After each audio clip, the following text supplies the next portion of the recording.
Assalamualaikum warahmatullahi wabarakatuh. Kami dari kelompok 4 akan mempresentasikan tugas mikrobiologi farmasi dengan dosen pengampu Ibu Yulis Adriana SSI M Farm. Analisis mikrobiologi dalam sediaan farmasi berdasarkan Farmakope Indonesia edisi 6. Kelompok 4 ini terdiri dari 3 orang, yaitu Nadia Indah, Natasha Cita, dan saya sendiri Rina Manggiasih. Slide presentasi ini akan membedah bagaimana standar baku negara kita mengatur pengujian mikroba untuk menjamin mutu obat yang beredar di Indonesia. Mengapa pengujian mikrobiologi itu penting? Dalam dunia farmasi, keamanan obat tidak hanya dilihat dari sisi kimia saja, tetapi juga dari sisi kontaminasi biologi. Farmakope Indonesia edisi 6 tahun 2020 hadir sebagai landasan hukum dan standar teknis terbaru. Dasar hukumnya adalah Keputusan Menteri Kesehatan RI yang mewajibkan seluruh industri farmasi dan laboratorium di Indonesia mengikuti protokol yang ada di dalam buku ini untuk menjaga kualitas obat dari hulu ke hilir. Standar umum pengujian mikrobiologi. Kriteria umum ambang batas positif atau TMS tidak memenuhi syarat. 1. Uji sterilitas. Ambang batas positif adalah adanya pertumbuhan mikroba yang terlihat secara visual atau terbentuknya keruhan pada media setelah inkubasi 14 hari. Standar yang harus dipenuhi, tidak ada pertumbuhan. Kedua, uji batas mikroba atau uji enumerasi. TAMC atau Total Aerobic Microbial Count. Maksimum jumlah koloni yang diperbolehkan, misalnya 10⁻³ koloni forming unit per gram. TYMC, Total Combined Yeast and Mold Count, yaitu maksimum jumlah kapang atau kamir, misalnya 10⁻² koloni forming unit per gram. Ketiga, uji endotoksin bakteri. Ambang batas dinyatakan dalam unit endotoksin atau EU. Positif jika kadar endotoksin lebih besar sama dengan batas yang ditetapkan dalam monografi. Keempat, penetapan potensi antibiotik. Rentang persentase potensi terhadap baku pembanding, biasanya 90% sampai 120%. Selanjutnya kita masuk ke 10 bahan baku obat dengan pengujian mikrobiologi. Contoh pertama, amoksisilin. Potensi mikrobiologi tidak kurang dari 900 mikrogram per miligram, dihitung terhadap zat anhidrat. Ambang batas dinyatakan memenuhi syarat jika hasil penetapan potensi berada dalam rentang yang ditetapkan monografi. Uji sterilitas, jika labelnya steril tidak boleh ada pertumbuhan mikroba. Contoh kedua, basitrasin. Potensi mikrobiologi tidak kurang dari 40 unit per miligram.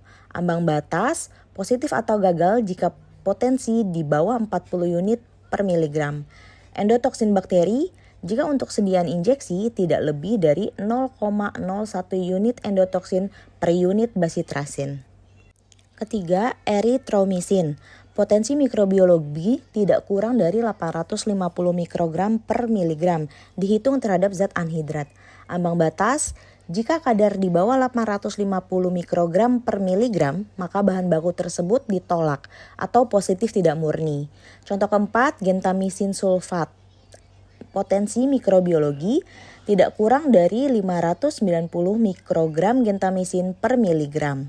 Endotoksin bakteri tidak lebih dari 0,7 unit endotoksin per miligram gentamisin. Ambang batas endotoksin positif jika terjadi pembentukan gel pada uji LAL atau limulus amebosid lysate pada pengenceran batas. Contoh kelima, nistatin. Potensi mikrobiologi tidak kurang dari 4.400 unit nistatin per miligram. Ambang batas, perhitungan potensi menggunakan metode garis lurus, log dosis versus respon. Jika di bawah 4.400 unit per miligram, bahan dinyatakan tidak memenuhi standar farmakope. Contoh keenam, polimiksin B-sulfat. Potensi mikrobiologi tidak kurang dari 6.000 unit polimiksin per miligram, dihitung terhadap zat anhidrat. Ambang batas, respon zona hambat larutan uji dibandingkan dengan larutan baku. Contoh ketujuh, neomisin sulfat. Potensi mikrobiologi tidak kurang dari 600 mikrogram neomisin per miligram. Sterilitas, jika untuk obat mata atau injeksi, harus melewati uji sterilitas dengan hasil negatif pertumbuhan. Contoh nomor 8, chloramphenicol. Potensi mikrobiologi mengandung tidak kurang dari 97% dan tidak lebih dari 103% C11H12Cl2N2O5. Endotoksin bakteri tidak lebih dari 0,2 unit endotoksin per miligram chloramphenicol untuk bentuk sediaan tertentu. Contoh ke-9, gelatin. Uji batas mikroba TAMC tidak lebih dari 1000 colony forming unit per gram. Uji batas mikroba TYMC tidak lebih dari 100 colony forming unit per gram. Bakteri spesifik Escherichia coli negatif dalam 1 gram. Salmonella negatif dalam 10 gram. Ambang batas, jika ditemukan 1 koloni salmonella dalam 10 gram, dinyatakan positif tercemar. Contoh ke-10, magnesium stearat. Uji batas mikroba TAMC tidak lebih dari 1000 koloni forming unit per gram. Uji batas mikroba TYMC tidak lebih dari 100 koloni forming unit per gram. Bakteri spesifik Escherichia coli negatif dalam 1 gram. Ambang batas, jika jumlah koloni melebihi 1000 koloni forming unit per gram TAMC, maka bahan baku tersebut tidak memenuhi syarat mikrobiologi Farmakope Indonesia ke-6. 10 sediaan obat atau produk jadi yang memiliki persyaratan pengujian mikrobiologi. Yang pertama, injeksi amikasin. Melakukan uji sterilitas harus memenuhi syarat. Tidak ada pertumbuhan mikroba setelah inkubasi. Ambang batas positifnya adalah adanya kekeruhan atau pertumbuhan koloni pada media uji. Yang kedua, uji endotoksin bakteri. Tidak lebih dari 0,33 unit endotoksin per miligram amikasin. Ambang batas positifnya adalah terbentuknya gel padat uji lal atau nilai abnormal kurang lebih dari 0,33 EU per miligram.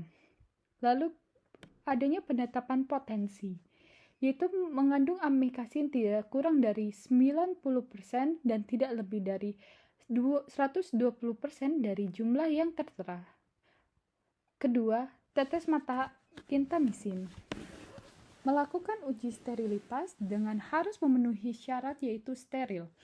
Ambang batas positifnya adalah ditemukan kontaminasi mikroba selama masa inkubasi 14 hari. Lalu melakukan penetapan potensi dengan mengandung gentamisin secara dengan tidak kurang dari 90% dan tidak lebih dari 135% dari jumlah yang tertera pada etiket. Yang ketiga, salep mata chloramphenicol. Harus melakukan uji sterilitas dengan memenuhi syarat sesuai prosedur uji sterilitas sediaan salep. Ambang batas positifnya adalah adanya pertumbuhan mikroba pada media fluid thioglycolate atau soybean casein digase. Penetapan potensinya adalah mengandung chloramphenicol tidak kurang dari 90% dan tidak lebih dari 130% dari jumlah yang tertera pada etiket. Yang keempat, suspensi oral nystatin. Melakukan penetapan potensi dengan mengandung nystatin tidak kurang dari 90% dan tidak lebih dari 130% dari jumlah unit yang tertera pada etiket. Uji batas mikrobanya adalah mengikuti standar umum sediaan oral non-steril. Itu TAMC maksimalnya 10⁻³ colony forming unit per mililiter, TYMC maksimalnya 10⁻² colony forming unit per mililiter, dan ambang batas positifnya adalah jumlah koloninya lebih dari 1000 colony forming unit per mililiter untuk TAMC atau ditemukannya Escherichia coli dalam 1 ml. Lalu injeksi ceftriaxone yang kelima, yaitu melakukan uji sterilitas dengan memenuhi syarat. Uji endotoksin bakteri tidak lebih dari 0,20 unit endotoksin per miligram ceftriaxone dengan ambang batas positifnya adalah kadar endotoksin lebih dari sama dengan 0,2 EU per miligram.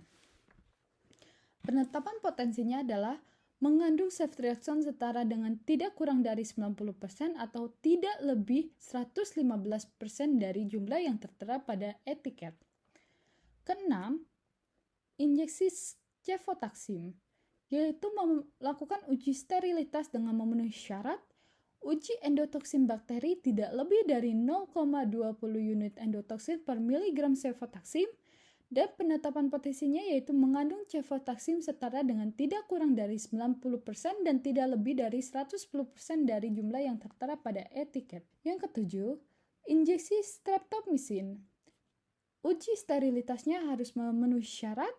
Lalu uji endotoksin bakterinya tidak lebih dari 0,5 unit endotoksin per miligram streptomycin dan melakukan penetapan potensinya yaitu mengandung streptomycin tidak kurang dari 90% dan tidak lebih dari 115% dari jumlah yang tertera pada etiket. Ke-8, injeksi vancomycin. Melakukan uji sterilitas dengan memenuhi syarat. Uji endotoksin bakteri tidak lebih dari 0,33 unit endotoksin per miligram vancomycin dan melakukan penetapan potensi yaitu mengandung vancomycin tidak kurang dari 90% dan tidak lebih dari 115% dari jumlah yang tertera pada etiket. Kesembilan, suspensi oral amoxicillin. Penetapan potensi yaitu mengandung amoxicillin tidak kurang 90% dan tidak lebih dari 120% dari jumlah yang tertera pada etiket. Lalu melakukan uji batas mikrobanya adalah sesuai dengan kriteria keberterimaan mikrobiologi sediaan non-steril yaitu TMC kurang dari sama dengan 10 pangkat 3 colony forming unit per gram, TYMC kurang dari sama dengan 10 pangkat 2 colony forming unit per gram.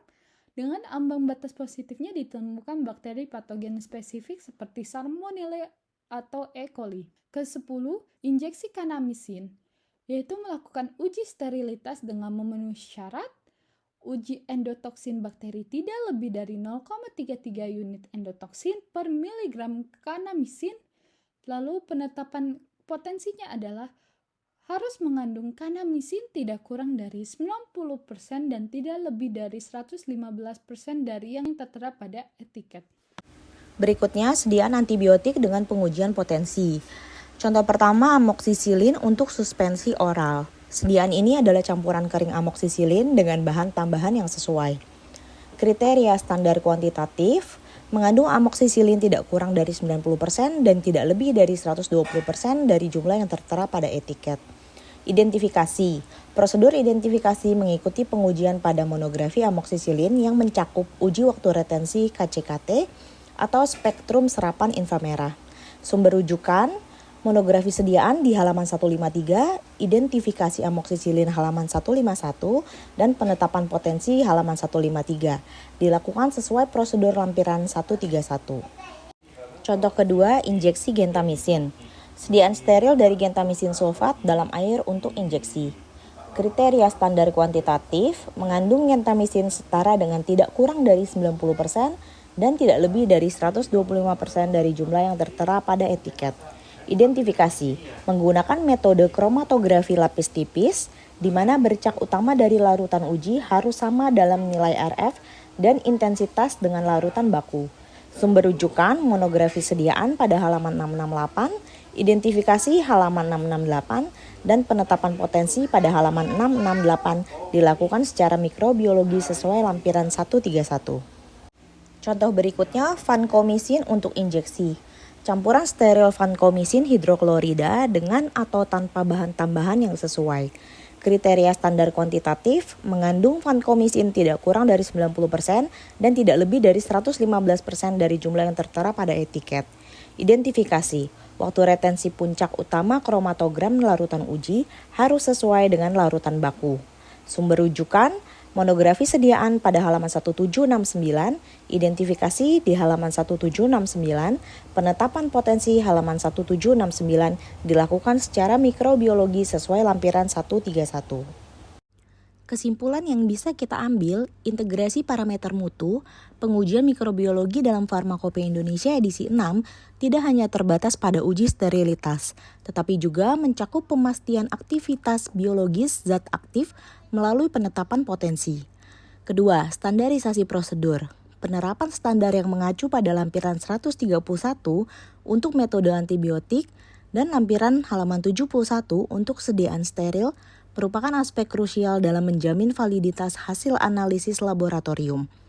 Ketiga, jaminan mutu. Kepatuhan terhadap protokol mikrobiologi ini memastikan bahwa produk farmasi yang beredar memenuhi standar keamanan, efikasi, dan kualitas yang ditetapkan secara nasional. Sumber referensi dari seluruh slide presentasi ini diambil dari Departemen Kesehatan Republik Indonesia tahun 2020, Farmakope edisi 6 Jakarta. Demikian presentasi dari kami kelompok 4. Kurang dan lebihnya kami memohon maaf dan terima kasih telah mendengarkan presentasi ini.